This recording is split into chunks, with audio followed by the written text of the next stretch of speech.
Welcome back, my friends, to the D-Rate the Hate podcast. I am your host, Wilk of WilksWorld.com, and I am so incredibly grateful that you are taking the time to join me for another powerful DTH episode. Friends, at the D-Rate the Hate podcast, it's all about bettering the world one attitude at a time. See, we did not create the hate, but with your help, we can derate the hate. That all starts with gratitude and personal accountability.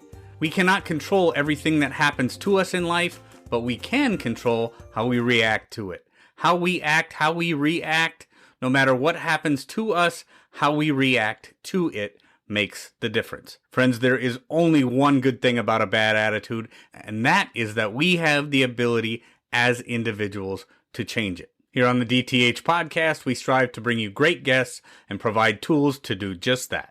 Please be sure to share it with your friends. Subscribe if you haven't done so. Ratings and feedback are always greatly appreciated. And with that, let's get to this week's episode. Friends, one of the biggest problems we face in society today is that we do not communicate well. Often the message that we are sending is not the message that is received, because we also do not listen well. Communication, especially effective communication, is a two-way street. We have to listen and want to understand the message that somebody is sending, and we have to send a message in a way that those who we're speaking with want to receive it. Now, my guest this week, Jennifer Furlong, is the founder and CEO of Communication 24/7 and the host of the Communication 24/7 Podcast. She is also a TEDx speaker, a media analyst, and a communications coach. Jen is a communications expert whose passion is to help others solve their most difficult communication issues by helping them develop more effective verbal and nonverbal communication skills. Her clients discover their communication strengths, learn to adapt to others' communication styles, and become more confident and competent communicators and dynamic public speakers, all the while having fun. Jennifer has incredible energy and brought such great value to this conversation. You are definitely not going to want to miss all the great things we talk about, like putting our ego in the back seat and that understanding doesn't have to mean agreement, controlling our emotions in a way that we can respond versus react, and of course, the subject of her TEDx speech, the platinum rule, and how that is so much better than the age-old golden rule. Another great conversation on the DTH podcast you're not going to want to miss. Here we go. Jennifer Furlong, thank you for joining me on the D-Rate the Hate podcast. I appreciate your time today. Thank you so much for having me. Glad to be here. Yeah, so good. I've been going over your Communication 24/7 podcast, just the stuff that you have out there, Jennifer. Very inspiring, very, very good stuff. And the reason that I wanted to talk to you today is because the world in which we live today, people just are not communicating the way that they need to be. They aren't doing the things that they need to do to truly understand the people that they're talking with. Mm-hmm. And so often people are just talking past each other, never getting a true understanding of what the conversation is that they should be having. So do me a favor, Jennifer. Let's start our conversation by you telling me from your experience, what is one thing that people really lose sight of, really don't understand in the first place about being an effective communicator? I think probably the first thing and most important thing about being an effective communicator that most people miss is that the message you send may not necessarily be the message that is received. And so all too often in communication, we are so passionate about sharing our point of view that it's really easy to lose sight that there are multiple points of view. And my truth is not necessarily synonymous with the truth. And I'm sure you have experienced, in all the different conversations and debates that you've had, over the years, that there can be a lot of gray area depending on the topic that you're talking about. And so as soon as we take the stance that there is an absolute truth and then there's an absolute false, premise to the discussions that we're having, that's when we can begin running into problems. And I think that's what we're seeing happening all too often, especially in today's climate, whether we're talking about politics or we're talking about the news, and sometimes even in our personal lives, we just have a regular old conversation, and it's really easy to lose sight of each other's perspectives. So just remembering that the message you send may not necessarily be the message that is received. And so just being mindful of how the other person, whenever you send out that information, their frame of reference is going to have an impact on how they perceive that message that you sent them. Now, that's not to say that you have to 100% know everything about that person and you have to be able to predict everything, because look, communication is an imperfect process. Things happen. Hello, we are human beings. Sometimes we really suck at being human beings. Right. And there are 1,000 things that could go wrong. And, sometimes communication just can't fix whatever it is that you're hoping it can fix. So just a whole host of things, but that's the first step right there. It's a really big, important step to take that can at least have a positive influence on everything else that happens from that point, within the communication experience that you're having. No doubt. I think something you said there, Jennifer, that is so important, that I try to remember when I'm having a conversation, is that when you said the message that you send may not be the message that is perceived, mm-hmm. and trying to truly put yourself in that listener's shoes, and trying to make sure that you're speaking in a way that they are going to truly receive and perceive the message you're putting out there. And then the other thing that really caught me right there was speaking in absolutes, because mm-hmm. you're right, whether it be politics or the news or just general everyday conversations, I have personally found that trying to stay away from those absolutes, Mm-hmm. and I just caught myself doing it the other day in a conversation that I was having with somebody. And I mean, I knew that they were wrong and I knew that I was right, but the way that I was trying to convey that message came across all wrong. So at that point, that person is perceiving that they are no longer perceiving it because they shut down, right? Yeah. Yeah. Mm-hmm. Yeah. You get defensive really quickly when absolutes start being thrown around, in any type of a debate. When you start using language like always, never, everyone, all of them, being mindful, especially if you end up getting into an argument over politics or religion or, any of the big ones, right? Those hot button issues. When you start hearing someone use those absolute terms, and it frames it in such a way where it's like an us versus them type of mentality, you get defensive, and everybody gets defensive at that point. It's only natural, because you begin feeling like, okay, now I'm being attacked. I'm being personally attacked. So instead of focusing on the issue, and instead of focusing on the actual problem, and then trying to think about what are some solutions, and most of the time there are multiple solutions, not an absolute thing. Multiple solutions can be the right solutions. Sure. Of course we get defensive, it's only natural. So that's another reason why to just be mindful of the language that we're using, and trying to avoid words like every time and always and they, and them versus us, type of language. It really can trigger a negative, series of consequences in that conversation that you're having. And then it will end up closing down that conversation. And if you truly want to get to an understanding, then you want to have that conversation continue for as long as you possibly can while it's still, a healthy conversation. But that's one way to continue, keeping those doors open and maintaining that healthy type of a communication climate. No, that's absolutely right. I mean, in order to convey any kind of message, the person on the other end has to have their doors open. And the fastest way to close those doors is obviously to make them feel like they are not being heard, to make them feel like their opinion or their thought process or their feelings do not matter.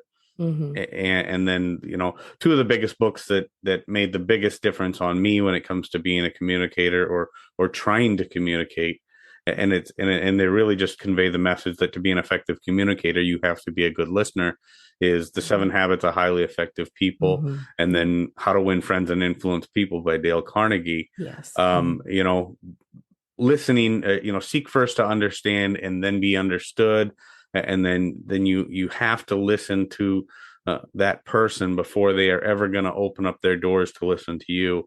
That kind of mentality is so incredibly important. And the toxicity that we see in so much of what we do nowadays, especially in the last 4, 6, 8 years, has been, I really look at it as, we're going to put out a message, but we're going to put out a message that's going to make you slam your doors before we even start talking.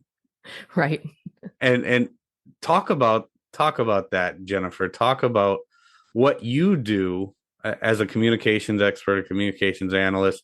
And I believe you've even been a media analyst at certain times in your career. How do you avoid things like that? I mean, how do you get people to open up their doors so they are actually listening versus the garbage that we see so often today? Yeah, that is a fantastic question. One of the things that I love about being a media analyst, it's one of my part-time gigs that I still have. I get paid to read and rate the news for reliability and bias, which is the coolest job ever. Like, you want to pay me for my opinion? Okay. Nice. But the thing about that is it has given me the opportunity to work with other analysts from all kinds of different political persuasions, backgrounds, experiences, values, belief systems. And we have to have conversations about these articles and these podcast episodes and these television programs that we watch and listen to and read together. And in order to be able to get to arrive at an agreement where we think, how biased do we think this is? Is it way to the right? Is it way to the left? Is it considered reliable news, or is this all opinion? And is it informed opinion, or is it completely just, there's a bunch of conclusions that are not connected to any type of evidence whatsoever? So having that type of experience, I've really been privileged to be in a situation where I can have these conversations with others. And so some of the things that I have learned in those experiences is, number one, ego has to take a back seat. Yes, we all have our beliefs. We all have our values. And that doesn't mean that you have to give up your beliefs. You have to give up your values, because at the end of the day, if you have had a really good conversation about the topic and you have opened the doors, you have at least remained open to try to understand what the other person is saying, what their points are. That doesn't mean that you don't argue. That doesn't mean that you don't push back, but at least trying to arrive at an understanding. If you can say, well, okay, I get that point. I completely understand that one point. I still disagree with you. I still think that this is wrong, right? This decision, this policy decision right here is wrong. Or I still think that this news article is really hyper-partisan left, because of the language that's being used. So, I still disagree with you, but I can at least understand that one point where you're coming from. That's a huge step in the right direction right there. And I have, I'll be completely transparent during this interview, I'm conservative. I'm what you would call a core conservative. And so a lot of the left-leaning analysts that I work with, sometimes we'll get into some pretty robust conversations depending on the topic, that we just read about. And there are a couple of them where I immediately know, oh man, I know we are going to end up at some point. We are going to end up in some type of an argument. I just know it's going to happen. And then there are others where I work with them and I'm like, okay, I know that we are probably going to have a conversation at some point, but this is a conversation where, at least I know that both of us are seeking to try to understand the other person. And those are the ones that I truly enjoy. So, just through my experience, remaining open, understanding that you don't have to compromise your values and your beliefs just because you're remaining open to someone else's opinion and someone else's point of view. I think that's a huge piece right there that we have lost in conversations that happen today. It's like you either have to, I don't know if you're a Star Wars fan, but it's like the Sith, you're either with me or you're my enemy, right? And that's not life, right? That's not how life works. No, and it's not life. I think a lot of politicians, especially some of the most prominent politicians of today, have tried to make that the narrative that either you are with me or you are somehow my enemy. And tried to shut down conversation in that way. And that's very unfortunate, because the thing that you said there that stood out the most to me, Jennifer, was understanding does not have to mean agreement. And that's one of the reasons, you talk about being a conservative and a core conservative. And I too am a conservative, and a lot of people know it. I don't talk a lot about politics on the D-Rate the Hate podcast, but it doesn't mean I'm opposed to it. It's just, when I do a lot of the talks that I do with respect to politics, I am a part of an organization called Braver Angels, and I'm part of their We the People's project, and I've been featured on their podcast a number of times talking about my conservative viewpoints and having conversations with people from the left side of the political spectrum. And the biggest thing that I try to make people understand when I'm having those conversations is, I may not agree with everything you're saying. I am going to try and understand where you are coming from in this conversation. I am not going to sacrifice my core beliefs, my core values, my anything to do that. But I can still understand the humanity of your point. I can still understand the humanity in your conversation. I can still get to a point where I know why you believe what you believe. I don't have to believe it though. And I'm not going to in many cases, because it doesn't jive with who I am, what I believe. Right, wrong, or indifferent. We can understand each other. We can understand where each other is coming from, but it doesn't mean at the end of the conversation we have to agree. So many times, Jennifer, we see that, like I said, especially in the media today, and the political pundits, and then some of the just horrific and hyperbolic politicians that we have on the main stage today, telling people that I don't care what you think, I don't care what you believe, I don't care who you are or what your core values are. If you don't stand with me, you are my enemy. Yes. And what does that do?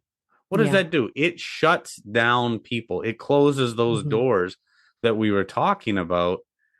And that is literally a perpetual cycle. It's like a never-ending loop that just keeps on getting bigger and bigger and pushing people further outside that circle of humanity. I mean, it's horrible.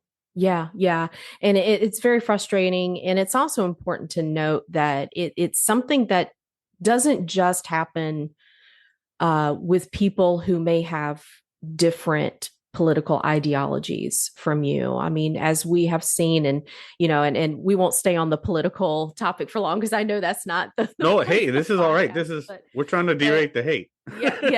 but like even within your own party, and this is on, it doesn't matter whether you consider yourself to be conservative, Republican, if you consider yourself to be liberal, Democrat. A word that you used earlier, I think, is such a perfect term for both sides of the aisle, is there is a spectrum. And it's really easy to forget that, when you're talking about the quote other side, we like to lump everyone in together, but we also do it within the whatever party you belong to, we do it within that party as well. There's a spectrum, within the conservative party, and, depending on how close to the center you are, all the way to, the far end of that spectrum. And so that's why you have all of these intra-party fighting. Again, it's that same mindset. If you don't agree with me, you must be my enemy. And it's that we lose sight of what the important things are when we get to that point. So now, really, remember earlier I said you have to be able to put ego in the back seat. What you are telling that person is, regardless of what your position is, regardless of what your opinion, regardless of what your experiences are, in this area, if you don't agree with everything that I am saying, because my opinion outweighs your opinion, my experiences outweigh your experiences, you must acquiesce, you must accommodate, and that's the end of the discussion. That is not a good thing. It does not do anything productive.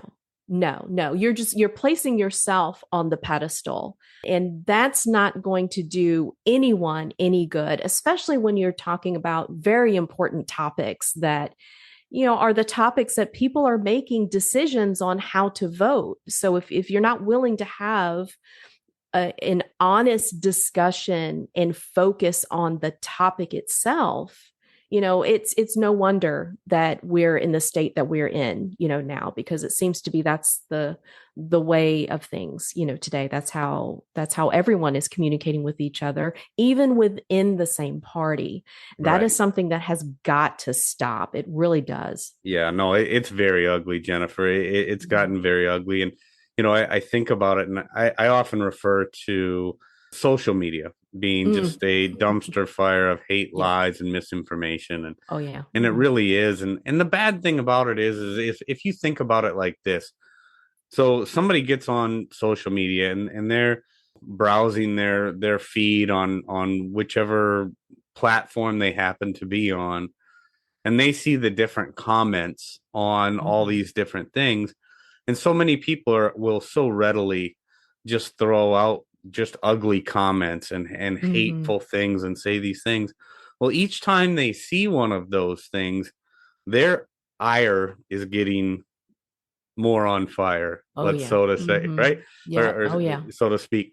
So maybe by the time they actually do see something positive or something that could have maybe further opened that door or opened their mind to a more something beneficial, let's say, or something that may be a little bit outside of their own perspective, that door has already been, I mean, it's already getting pushed so further close to closed because of all that negativity and all that hate. So that's one of the things that bugs me so much about social media is there's just so much toxicity out there.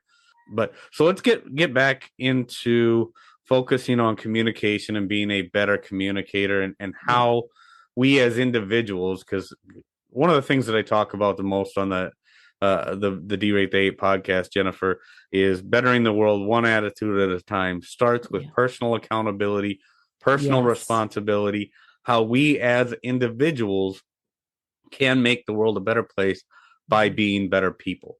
So Jennifer, talk to me about how we as individuals, what are some of the things that we can do in our everyday life to be better communicators and better people? I love that you said accountability and responsibility. Those are the top two things that I talk about a lot when I talk about improving yourself as a communicator. We all have a responsibility to how we approach every situation that we're in. It is our responsibility. So we have to remember we cannot control what other people say. We cannot control what they do. We cannot control what they post, right? But what we can do is take a moment and just think about it rather than the emotional part of the brain and reacting. Take a moment, take a deep breath, say the word okay. And then give yourself a moment for the logical side of the brain to re-engage so that you can think about this, because instead of reacting to something, you want to respond. And you can't respond if you allow the emotional part of the brain, to take over. But that's our responsibility. And it's not always easy to do, and that's another thing that I think is really, really important to point out every time I have these discussions. You have to give yourself permission to be human.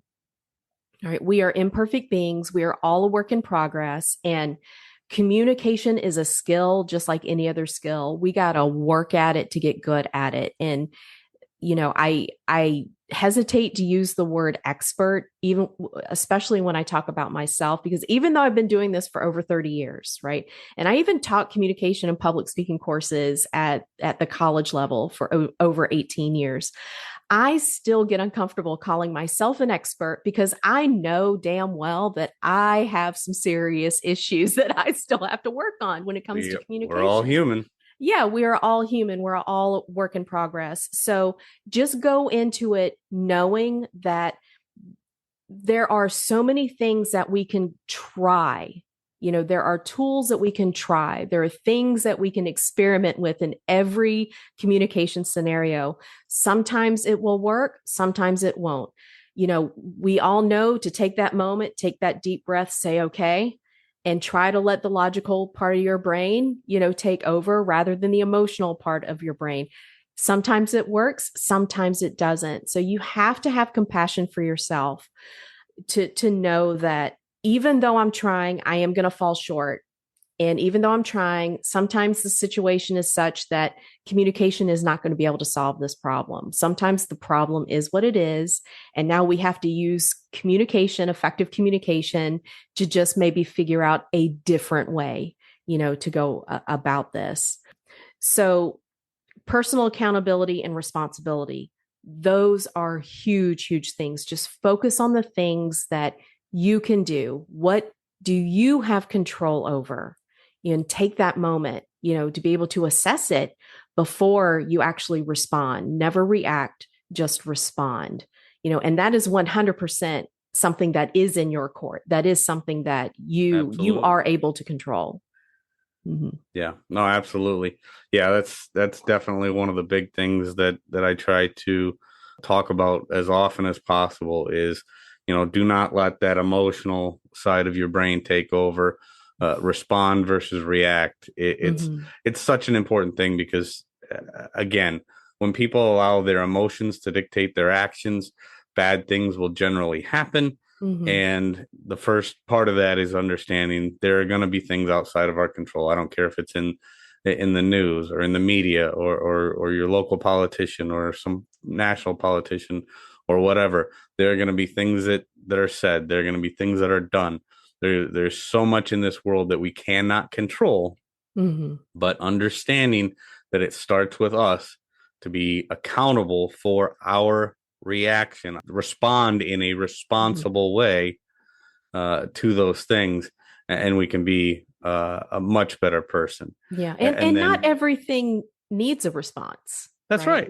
Not everything needs a response. So that's another thing that's within our control. You really do have to think about, especially on social media. So many people get sucked into that vortex of, I want to win this argument. And let me tell you, nobody has ever successfully changed another person's mind through a Twitter war. Okay. So No. you really do have to think about, how am I spending my time? And is this the best use of my time? Think about, time is the most important asset that we have, right?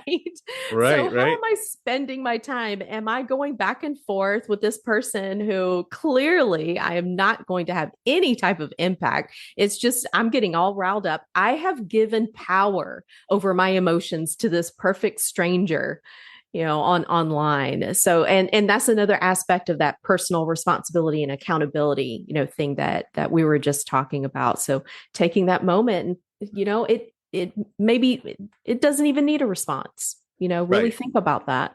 No, you are so right. You are so right. Yeah, when it comes to communication, being a better communicator and stuff like that, trying to change somebody's mind that you will never know, you will never see, may not even exist in real life. It may It's be a probably a bot, bot. Yeah, right? you're just arguing with a bot. No, your your communication skills at that point are moot because I mean there is nothing that you are gonna do to change Exactly. that. But you You're can just driving certainly get yourself yourself crazy. all worked up. No, it's brutal. It's funny, but well, funny and sad in the same Yeah. respect, right? Hmm. But no, I think the big thing that we just want the DTH listeners to know is there's a very common theme in a lot of the people that I have on this show and a lot of the things that I say on this show. It's that it is so important for us to not give others power Yeah. over how we respond and react to Hmm. things. Hmm. Yeah. Make sure that the people that we are interacting with, we are Hmm. giving a true and honest effort to listen and understand who those people are Hmm. and the humanity behind their positions. And really, I want to wrap this up, Jennifer, by talking about a TEDx talk that you had done a number of years back. Hmm. Um, because that was one thing that I watched and it really stood out to me a lot because I talk about that golden rule Hmm. and how we want to treat others as we would like to be treated, which makes a lot of sense. I mean, people Hmm. have been talking Yep. about it for thousands of years, right? Absolutely. Yeah. But you had an interesting take on it that I don't think I had ever really heard, Hmm. and I want you to give the Cliff Notes version of that talk, and then we'll link to that talk in the show notes. Okay. Um, but the golden rule. Talk to me Hmm. about that golden rule and how it may not be exactly as it's Hmm. been presented over thousands of years. Sure. Now, the golden rule it's actually a fantastic rule. Like you said, it's something that we're all familiar with. Do unto others as you would have them do unto you, right? So basically treat others the way we want to be treated. And who doesn't want to feel acknowledged? Who doesn't want to feel respected, right? Who doesn't want to feel as if they matter, as if, their opinions matter, as if, they are appreciated. Now, so when we talk about the golden rule and treating others the way we want to be treated, usually that's what we're focused on, right? We want to be treated with respect and honor and all of those positive things. One of the challenges, though, is we gloss over the fact that human beings are human beings. And we all have different likes, different dislikes, different values, different beliefs. We all change over time depending on our experiences and education and mentors and all of those things. And so it can be challenging if you are in a really important relationship and you stick with that golden rule all the time, because what ends up happening is maybe that person doesn't have the exact same likes and dislikes that you have. Maybe they don't have the exact same values that you have or the exact same beliefs, and that's okay. So the platinum rule takes the golden rule one step further, and it says, treat others the way they want to be treated. So again, it's kind of that, that mindset of putting your ego in the back seat, focusing on the other person, and remaining audience centered. So if it's just one person or it's a group of people, focusing on them and then speaking to them in a way that they're going to be able to get it. So just like I said earlier, the message you send may not necessarily be the message that is received, because we all perceive things in a different way. So that's really what the platinum rule is all about. Treat others the way they want to be treated. And that does not mean that you don't matter, that you have to acquiesce and that you have to accommodate. It's so important to repeat that. Sure. Yeah. But what it does mean is that you have the ability to really focus on the other person. And that will go such a long way in your workplace relationships, in your friendships, in your most important relationships across the board. Absolutely. No, focus on your audience. Make sure you understand who they are and treat them as they wish to be treated. That's an awesome rule. I like the platinum rule. It's good. It's sound. It makes a lot of sense. And ultimately makes you a better communicator. Yeah. So, yeah. Jennifer Furlong, this has been an incredible conversation. I've enjoyed it immensely, and I think it brought a lot of value to the DTH listeners. Thank you again so much for joining me. Is there anything as we end our conversation that you'd like to leave the DTH listeners with? Just thank you for giving me your time and for listening. I hope you found some value in some of the conversation that we had today. And I just invite you to reach out to me. Go to my website or listen to my podcast. And, I just want to be of value and to be of service. So please don't hesitate to reach out to me if you have any questions or you just want to have a quick chit chat. I'm always down for that. Awesome. And Jennifer's website is Communication TwentyFourSeven.com. And she has the Communication 24/7 all spelled out. It's Communication 24/7 Podcast with Jennifer Furlong. Thank you very much, Jennifer. All right. Thank you. Take care. Friends, if there's anything in this episode that provided exceptional value to you, please make sure to hit that share button. Share it with your friends, share it far and wide. And of course, if you haven't done so already, be sure to subscribe right from our website so you can get the D-Rate the Hate podcast sent to your email inbox every week. So this is Wilk wrapping up for the week saying get out there, be kind to one another, be grateful for everything that you've got, and remember it's up to you to make each and every day the day that you want it to be. If there is something that you would like to share with me, you can catch me on most social media platforms, or you can email me directly, wilk@wilksworld.com. With that, my friends, I am going to back on out of here, and we will catch you next week. Take care.